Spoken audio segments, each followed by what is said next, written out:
ప్రార్థనలో అడుగు వాటి నెలను పొంది ఉన్నామని మీరు నమ్మిన ఎడల నిశ్చయముగా అవి మీకు అనుగ్రహింపబడును అన్నాడు మార్కు 11లో. ఇది మీకు తెలుసు. ఎంత ప్రార్థన చేశాం, చాలా సుదీర్ఘ ప్రార్థన చేశామా, చాలా చిన్న ప్రార్థన చేశామా అనేది కాదు. ప్రార్థించే వ్యక్తి యొక్క హృదయంలో ఉన్న విశ్వాసమే కార్యసిద్ధి కలిగిస్తుంది.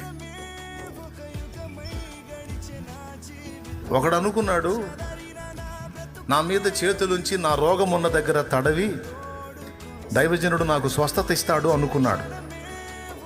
కానీ ఆయన లోపల నుంచి బయటికి కూడా రాలా. పోయి యోర్దాన్లో 7 మార్లు మునిగి శుద్ధుడు అవుతాడు పొమ్మని అన్నాడు. కడుపులో మండిపోయింది. వచ్చిన ఆయన పెద్ద ఆయన, అన్నిట్లో పెద్దే, సౌండ్లో సౌండే, అధికారంలో కూడా సౌండే.